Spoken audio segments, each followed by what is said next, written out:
ಸಂಪುಟ ವಿಸ್ತರಣೆ ಬಳಿಕ ಖಾತೆ ಹಂಚಿಕೆ ಈಗ ಇನ್ನೊಂದು ಸವಾಲಾಗಿದೆ. ನೂತನ ಸಚಿವರಿಗೆ ಸದ್ಯಕ್ಕೆ ಖಾತೆ ಹಂಚಿಕೆ ಮಾಡಲಾಗ್ತಿಲ್ಲ. ಖಾತೆ ಹಂಚಿಕೆ ಮತ್ತೆರಡು ದಿನ ವಿಳಂಬ ಸಾಧ್ಯತೆ ಅಂತ ಹೇಳಲಾಗ್ತಾ ಇದೆ. ತಕ್ಷಣವೇ ಖಾತೆಯನ್ನು ಹಂಚದಿರೋದಕ್ಕೆ ಡಿಕೆ ಶಿವಕುಮಾರ್ ನಿರ್ಧರಿಸಿದ್ದಾರೆ. ಸಚಿವ ಸ್ಥಾನ ವಂಚಿತರ ಅಸಮಾಧಾನ ಹಿನ್ನೆಲೆ ಕೈ ಶಾಸಕರ ಅಸಮಾಧಾನಕ್ಕೆ ಹೆಚ್ಚಿನ ಆದ್ಯತೆ ಕೊಡಲಾಗ್ತಾ ಇದೆ. ಈಗ ಖಾತೆ ಹಂಚಿಕೆ ಮಾಡಿದ್ರೆ ಮತ್ತೊಂದು ರಗಳೆ ಶುರುವಾಗುತ್ತೆ. ಹಾಗಾಗಿ ಬಯಸಿದ ಖಾತೆ ಸಿಗಲಿಲ್ಲ ಅನ್ನೋ ಮತ್ತಷ್ಟು ಅಸಮಾಧಾನಕ್ಕೆ ಎಡೆ ಮಾಡಿಕೊಡುತ್ತೆ. ಹಾಗಾಗಿ ಈಗ ಖಾತೆ ಹಂಚಿಕೆ ಮಾಡದಿರೋದಕ್ಕೆ ಸಿಎಂ ತೀರ್ಮಾನ ಮಾಡಿದ್ದಾರೆ ಅಂತ ಹೇಳಲಾಗಿದೆ. ಇನ್ನೊಂದು 2-3 ದಿನ ಬಿಟ್ಟು ಇದನ್ನ ಮಾಡ್ತಾರೆ ಅಂತ ಹೇಳಲಾಗಿದೆ. ಖಾತೆ ಹಂಚಿಕೆ ವಿಳಂಬದ ಬಗ್ಗೆ ಹೈಕಮಾಂಡ್ಗೂ ಕೂಡ ಮಾಹಿತಿ ನೀಡಿದ್ದಾರೆ ಮುಖ್ಯಮಂತ್ರಿ ಡಿಕೆ ಶಿವಕುಮಾರ್ ಅಂತ ಹೇಳಲಾಗ್ತಾ ಇದೆ. ಸನ್ನಿವೇಶವನ್ನು ನೋಡಿಕೊಂಡು ಮುಂದಿನ ನಿರ್ಧಾರವನ್ನು ಕೈಗೊಳ್ಳೋದಕ್ಕೆ ಸೂಚನೆ ಕೊಟ್ಟಿದ್ದಾರಂತೆ.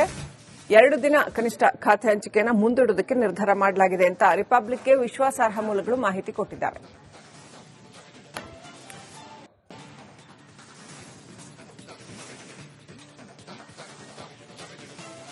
ಇವತ್ತು 12 ಜನ ಶಾಸಕರು ಅಸಮಾಧಾನಿತ ಶಾಸಕರು ರಾಜೀನಾಮೆ ಕೊಡ್ತೀವಿ ಅಂತ ಬೇರೆ ಹೊರಟಿದ್ದಾರೆ.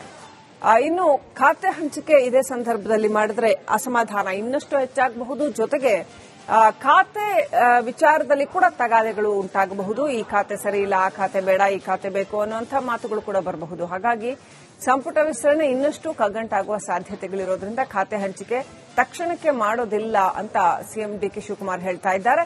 ಅಸಮಾಧಾನಿತರನ್ನ ಈಗ ಸಮಾಧಾನ ಪಡಿಸಿ ಆನಂತರ ಮುಂದಿನ ಹೆಜ್ಜೆ ಅಂತ.